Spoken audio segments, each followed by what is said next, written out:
तो hello everyone, जैसा कि पिछले क्लास में हम बता दिए थे कि आयोनाइजेशन एनर्जी के बारे में। आयोनाइजेशन एनर्जी गैसियस एटम से इलेक्ट्रॉन निकालने में जितना एनर्जी रिलीज होता है उसे क्या बोलते हैं? Ionisation energy. तो उसमें बहुत सा फैक्टर भी बता दिए थे कि लेफ्ट टू राइट जाएंगे तो जेड इफेक्टिव बढ़ेगा तो आयोनाइजेशन एनर्जी भी बढ़ेगा, लेकिन H2 और P1 में एक्सचेंज करेंगे उसी तरह पड़ोसी से, और उसी तरह P3 एंड P4 में एक्सचेंज करेंगे क्योंकि हाफ फील्ड और वाइटर मोर स्टेबल देन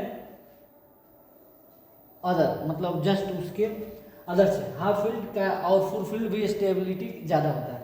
उसी तरह बता दिए थे कि मैक्सिमम आई किसका होता है पीरियोडिक टेबल में, तो हीलियम गैस का या हीलियम लाइक कन्फिग्रेशन का 1s2 जिसका भी कन्फिग्रेशन आएगा, चाहे 1 इलेक्ट्रॉन निकालने के बाद या 2 इलेक्ट्रॉन के बाद, या तो हीलियम का होगा या नहीं तो उसके लाइक जैसा का होगा, मैक्सिमम आयोनाइजेशन है। उसके बाद बताए थे कि उसके बाद हम बता दिए थे कि मिनिमम क्या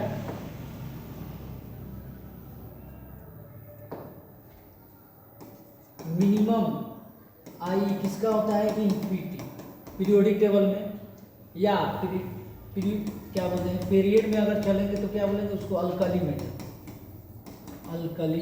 मेटल इसका कन्फिग्रेशन NS1 होता है। उसी तरह मैक्सिमम आई बता दिए थे, और पीरियड क्या होता है नोबेल गैस का इसका कॉन्फ़िगरेशन NS2 और NP6 होता है। उसके बाद बता दिए थे maximum I in periodic table में क्या होता है हीलियम 1s2। तो इस तरह हम पीरियोडिक टेबल में बता दिए थे पिछले क्लास में कि अब हम पढ़ाएंगे इलेक्ट्रॉन गेन इंथैल्पी। तो इलेक्ट्रॉन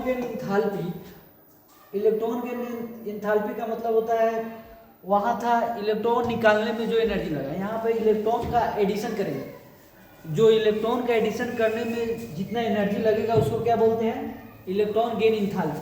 हाँ, इलेक्ट्रॉन गेन इंथैल्पी जो होता है वो कभी एक्सोथर्मिक होगा कभी इंडोथर्मिक होगा, लेकिन कब होगा इसका अलग अलग केस होता है। जैसे कि हम यहाँ लिखे हुए हैं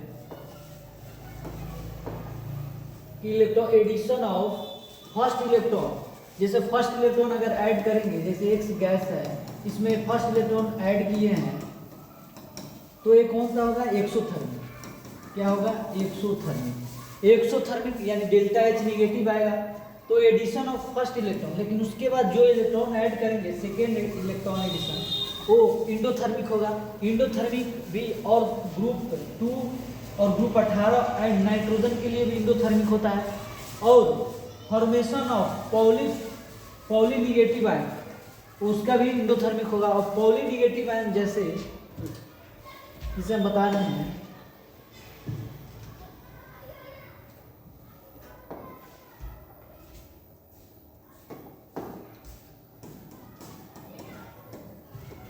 पॉली निगेटिव आयन जैसे O2 P4- H2-, ये सब पॉली निगेटिव आयन, तो ये सब के लिए डेल्टा EH क्या बोलते हैं EA क्या होगा इंडोथर्मिक होगा।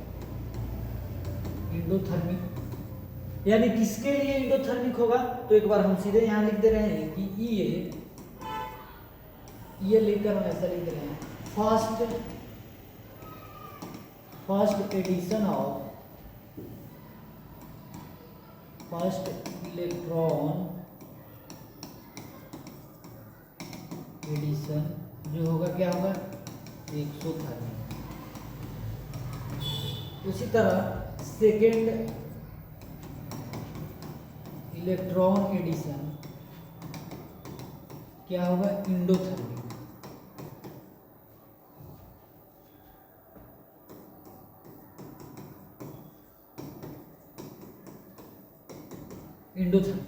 उसके बाद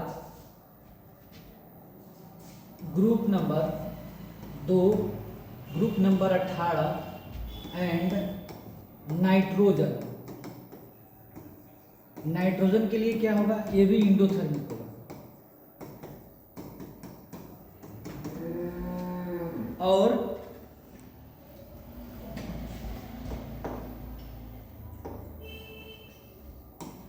फॉर्मेशन ऑफ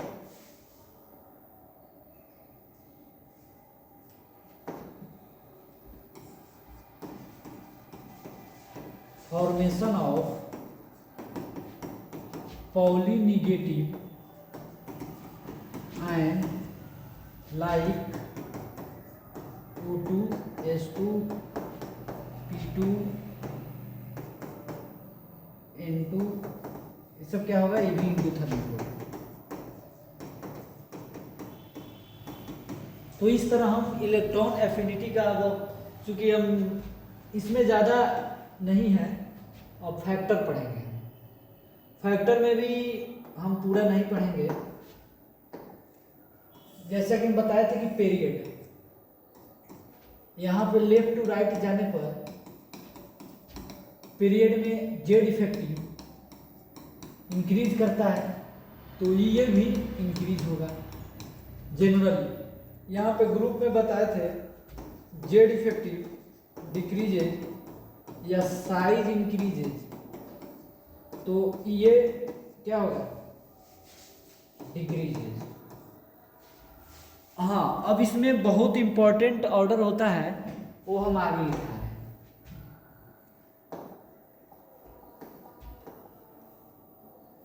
पहले ग्रुप में पूछता है, ग्रुप नंबर 17, इसको क्या बोलते हैं, हाइड्रोजन। इसमें ये का ऑर्डर, तो ये का ऑर्डर हो जाता है सबसे पहले क्लोरीन, उसके बाद फ्लोरीन, तब क्या होता है ब्रोमीन, तब होता है आयोडीन। क्योंकि ऐसे होता है फ्लोरीन क्लोरीन ब्रोमीन आयोडीन। तो जैसे जैसे सेल नंबर बढ़ रहा है, साइज बढ़ रहा है, तो आईपी क्या होना चाहिए, घटना चाहिए, यानी ऐसा होना चाहिए। लेकिन क्लोरीन का सबसे ज्यादा हो जाता है 2p2 3s, और इसका रिपल्सन के कारण होता है। रीजन हम नहीं बताएंगे आपको, यहाँ पे पी ब्लॉक में इसका रीजन दिया हुआ है, तो पी ब्लॉक में बताएंगे। उसी तरह ये हेलो, कौन सा ग्रुप है, ग्रुप नंबर 18 में कैसे होता है, हीलियम नियॉन आर्गन हीलियम, 18 में helium neon argon krypton xenon, तो और रेडॉन। तो इस तरह ग्रुप नंबर 18 में ये का ऑर्डर डेल्टा एच या डेल्टा ई या डेल्टा ई, इसमें जो होता है ऑर्डर, जैसे सेल नंबर बढ़ रहा है तो ये का मान क्या होना चाहिए, घटना चाहिए, ऐसा होना चाहिए। लेकिन यहाँ पे हीलियम का सबसे कम हो जाता है और आर्गन और क्रिप्टॉन का बराबर हो जाता है। क्या हो जाता है, आर्गन और क्रिप्टॉन का बराबर हो जाता है, हीलियम का सबसे कम। तो ऑर्डर हो गया इस तरह। हाँ, जिस तरह लिखा है उस तरह याद करना है, हीलियम का सबसे कम, उसके बाद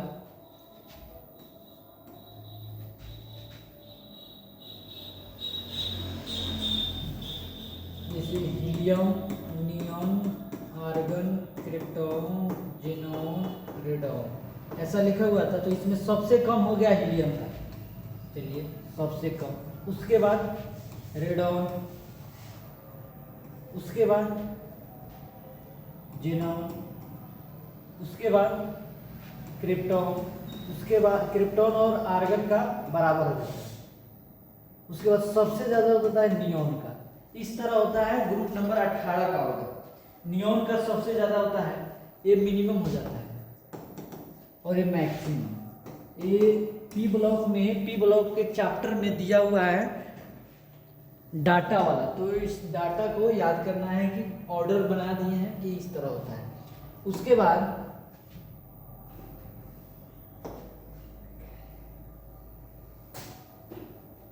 एक ग्रुप नंबर 16 में, ग्रुप नंबर 16 कौन सा फैमिली होता है, ऑक्सीजन फैमिली। ये का ऑर्डर, तो इसमें कैसे निकालेंगे, देखिए ऑक्सीजन ओल्ड स्टाइल से टी4, तो इसमें जो ऑक्सीजन होता है सेल नंबर जैसे जैसे नीचे जा रहा है बढ़ रहा है, तो साइज बढ़ रहा है, तो ये क्या होना चाहिए, घटना चाहिए। लेकिन सबसे ज्यादा सबसे मिनिमम किसका हो जाता है? सबसे मिनिमम मतलब ऐसा ऑर्डर होना चाहिए, घटना चाहिए, लेकिन सबसे मिनिमम हो जाता है, इसका यहाँ पे शिफ्ट हो जाता है। तो या तो ऐसा भी याद कर सकते हैं, नहीं तो ऑर्डर बना सकते हैं आप। सबसे जैसे यहाँ पे लिखा हुआ था ओल्ड स्टाइल से T2, तो सबसे मिनिमम इसको यहाँ पे ला देना है। तो ऊपर से नीचे जा रहा है तो घटेगा, सेल बढ़ रहा है, तो सबसे मिनिमम हो गया ऑक्सीजन, उसके बाद सल्फर, तो सल्फर का, उसके बाद सेलेनियम, उसके बाद टेलोरियम, उसके बाद, और सबसे कम हो जाता है ऑक्सीजन का मिनिमम।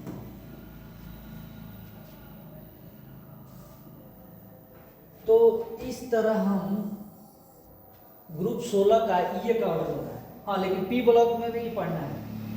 अब होता है ग्रुप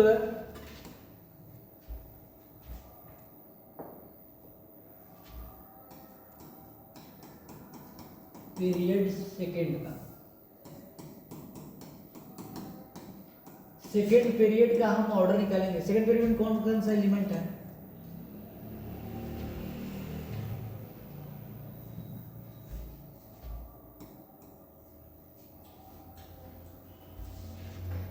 सेकेंड पीरियड में निकालना है तो lithium, beryllium, boron, carbon, nitrogen, oxygen, fluorine, neon. Second period, जब सेकेंड पीरियड का कॉन्फ़िगरेशन लिखेंगे, लेफ्ट टू राइट जा रहा है, मतलब लेफ्ट टू राइट जाने पर जेड इफेक्टिव बढ़ेगा, तो इलेक्ट्रॉन एफिनिटी का ये का मान भी बढ़ना चाहिए। लेकिन इसमें सबसे पहले देखेंगे ये नाइट्रोजन क्या है, इंडोथर्मिक है, ये भी देखिए ग्रुप 18 का है, उसके बाद ये ग्रुप 2 का है। तो इस सब में जो ऑर्डर होगा ये सब क्या है, इंडोथर्मिक। लेकिन निकालना है हमको ऑर्डर, तो इसका ट्रिक है, या तो ट्रिक से याद करिए, नेहा, बहन, बोली, क्लास, ऑफ है। इस तरह हम ट्रिक से भी याद कर सकते हैं। लेफ्ट टू राइट जा रहे हैं तो जेड इफेक्टिव इंक्रीज है, तो ये इंक्रीज है। हाँ, लेकिन इसमें नेहा क्या लिखेंगे, इसमें नाइट्रोजन,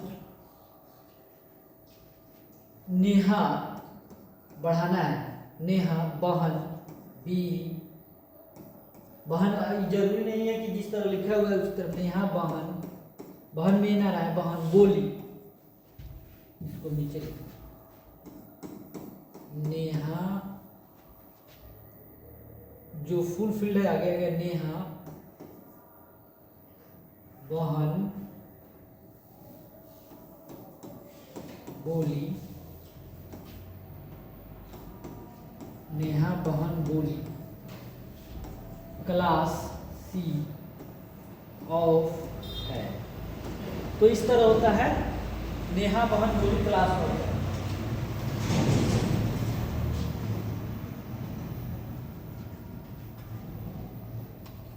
तो इस तरह ऑर्डर ऑफ क्या होता है, ऑर्डर ऑफ ये सेकेंड पीरियड। इस तरह हम सेकेंड पीरियड का ये का ऑर्डर निकाल दिए। अब आगे है, आगे हम आप लोग को बताएंगे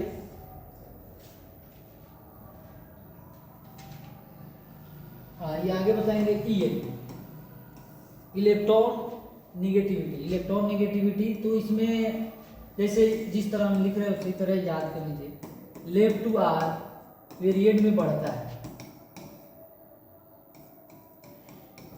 और ग्रुप में कम होता है। हाँ, लेकिन कुछ कुछ का मान याद रखना होगा। तो सबसे पहले जैसे FOA, इसका होता है मैक्सिमम, इसका होता है मैक्सिमम ऑर्डर ऑफ EN। तो मैक्सिमम में कितना होता है 4, इसका होता है 3.5, इसका होता है 3। तो ये ऑर्डर है। फोन सबसे ज्यादा होता है इलेक्ट्रोनिगेटिविटी में, EN का ऑर्डर हो गया। उसके बाद इसमें और भी याद कर सकते हैं आप लोग, जैसे HP, H और P का बराबर होता है, और उसका कितना होता है 2.1। उसी तरह NCl का बराबर होता है नाइट्रोजन और क्लोरीन का, उसका होता है 3। उसी तरह बेरिलियम और एल्युमिनियम का बराबर होता है, कितना होता है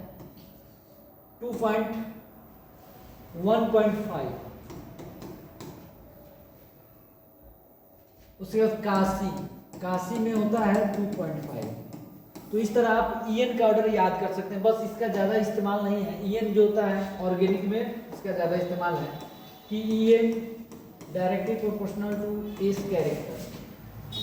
आप लोग ऑर्गेनिक में पढ़े हुए, ये भी हम बता दिए। अब आगे हम पढ़ाएंगे कुछ इस बात का ऑक्साइड, इसमें पढ़ाएंगे कि जैसे पीरियोडिक टेबल है, पीरियोडिक टेबल में हम लेफ्ट टू राइट जाते हैं, तो लेफ्ट टू राइट यानी मेटल, उसके बाद नॉन मेटल आता है ना, तो इसमें क्या बोलते हैं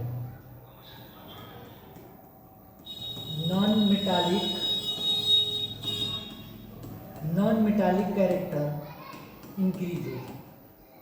इधर क्या बोलेंगे ग्रुप में मेटालिक कैरेक्टर इंक्रीजेज। उसके बाद जब मेटालिक कैरेक्टर बढ़ेगा तो क्या होगा एसिडिक कैरेक्टर इंक्रीजेज। तो यहाँ क्या बढ़ेगा बेसिक कैरेक्टर इंक्रीजेज। तो इस तरह हम याद कर सकते हैं। अब हम ऑक्साइड के बारे में बताएंगे, कौन सा ऑक्साइड एम्फोटेरिक होगा, कौन सा ऑक्साइड बेसिक होगा, कौन सा ऑक्साइड एसिडिक होगा। तो जनरली आप लोग 10th क्लास में या यहाँ पे भी पढ़े हुए क्लासरूम में कि मेटल के ऑक्साइड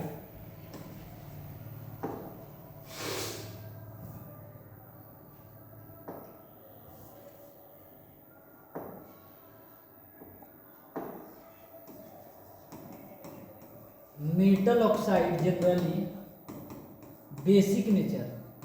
बेसिक होता है या इसी को बोलते हैं अल्कली। और नॉन मेटल ऑक्साइड एसिडिक होता है। लेकिन अब कुछ एम्फोटेरिक भी होता है। तो आप लोग 10th में पढ़े हुए हैं कि एम्फोटेरिक में 2 होता है ZnO और Al2O3। लेकिन यहाँ पे हम आपको एक सीरीज बताएंगे ट्रिक के माध्यम से जो आपको याद करना है कि इसका ऑक्साइड और हाइड्रो ऑक्साइड एम्फोटेरिक होता है। तो लिखना है ऐसे जनाबे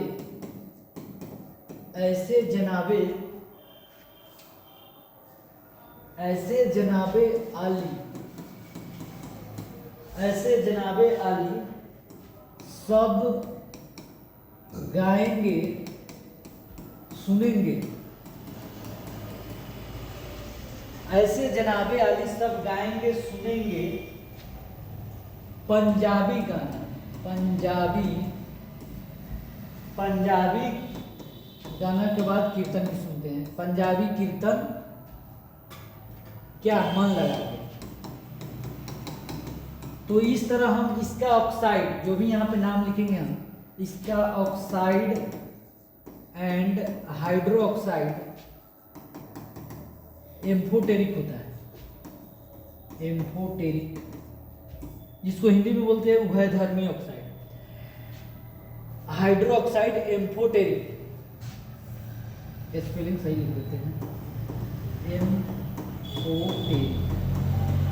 एम्फोटेरिक होता है। तो इसमें ऐसे जनाबे में क्या होगा AS का जनाबे जेडे में आ रहा है एल्युमिनियम, आली में आ रहा है तो एल्युमिनियम हो गया और सब SB हो गया। गाएंगे सुनेंगे SN हो गया। उसके बाद पंजाबी में PB आ रहा है, कीर्तन में क्रोमियम 3+ आ रहा है, मैग्नीशियम में M4+ आ रहा है। ये जो होता है इसका हाइड्रो ऑक्साइड और ऑक्साइड गाएंगे में GA आ रहा है। इसका ऑक्साइड और हाइड्रो ऑक्साइड क्या होता है एम्फोटेरिक नेचर का होता है।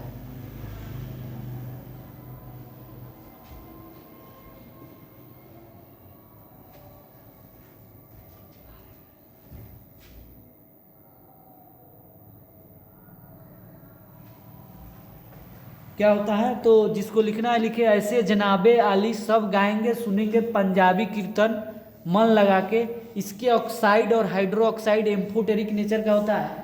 ऐसे ZnO दे देगा Al2O3Hb, gallium acid, Punjabi Pb Cr3+ और मैग्नीज Mn पर 4+। इसके जो ऑक्साइड होता है और हाइड्रो ऑक्साइड सब एम्फोटेरिक नेचर का होता है। अब आगे हम आपको बताएंगे, ये तो हो गया। अब जो होता है न्यूट्रल ऑक्साइड, जैसे N2O, CO और ये क्या किस नेचर का होता है? Neutral oxide. तो मेटल का ऑक्साइड बेसिक कलर का होता है और इसमें NO भी, NO, N2 और CO न्यूट्रल ऑक्साइड होता है।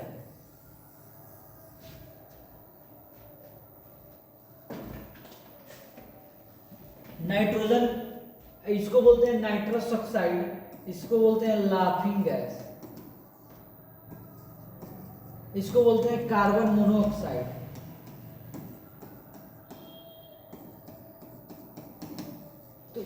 तो 3 ऑक्साइड है न्यूट्रल ऑक्साइड में, NO, nitrogen oxide, nitrous oxide और कार्बन मोनोऑक्साइड, इसको बोलते हैं न्यूट्रल ऑक्साइड। तो इस तरह हम इस चैप्टर में अब हम आपको कुछ क्वेश्चन के रूप में कराएंगे। जैसे आईपी का क्वेश्चन है, एक देता है आईपी का मान दे देता है वैल्यू 115, मान लीजिए 118, एक बार में एक एक्सपेरिमेंट में 120, उसके बाद आया 130, उसके बाद आया 200। तो इसमें कहेगा किस ग्रुप का एलिमेंट है। तो इस केस में सब देता है किलो जूल या किलो इलेक्ट्रॉन वोल्ट। तो इस तरह का क्वेश्चन कैसे बनाएंगे? तो सबसे पहले गैप निकालेंगे, कहाँ ज्यादा गैप है। तो हाईएस्ट जहां गैप होगा, जिस गैप नंबर में उसका वैलेंस इलेक्ट्रॉन होगा। तो यहाँ पे गैप 2 का है, यहाँ पे गैप देख रहे हैं 10 का है, यहाँ पे गैप ज्यादा का है, कितना का है? 70 का। तो गैप नंबर 3, 1 2 3, तो 3 गैप, तो इसका वैलेंस इलेक्ट्रॉन कितना हो गया? 3। तो वैलेंस इलेक्ट्रॉन 3 है, तो किस ग्रुप का जाएगा बताइए आप लोग? ये जाएगा बोरॉन फैमिली। तो बोरॉन फैमिली का पूछेगा, इसका ऑक्साइड का क्या होगा? तो B2O3। तो इस तरह हम इसके ऑक्साइड क्लोराइड का भी फॉर्मूला बता देंगे। और आगे एक क्वेश्चन पूछता है,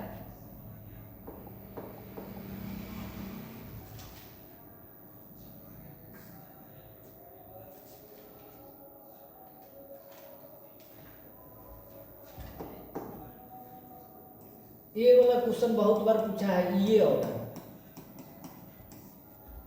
फ्लोरीन, क्लोरीन, ब्रोमीन, आयोडीन। तो जैसे जैसे नीचे जा रहे हैं सेल नंबर बढ़ रहा है, साइज बढ़ रहा है, तो ऑर्डर कैसा होना चाहिए? डिक्रीजिंग। तो डिक्रीजिंग होना चाहिए ऐसा। लेकिन हम सभी जानते हैं कि थर्ड पीरियड, ये कौन सा है? Third period. थर्ड पीरियड का ही ये सेकेंड पीरियड से ज़्यादा हो जाता है, तो Cl का ज़्यादा होगा तब F होगा, तब ब्रोमीन होगा, तब आयोडीन होगा। ये बहुत बार क्वेश्चन पूछा हुआ है। तो इस तरह पीरियोडिक टेबल का हम मेन टॉपिक बता दिए। आगे हम इसका क्वेश्चन का सीरीज लेकर आएंगे। तो आज के लिए इतना ही। आप लोग पढ़ते रहिए और चैनल को सब्सक्राइब कीजिए।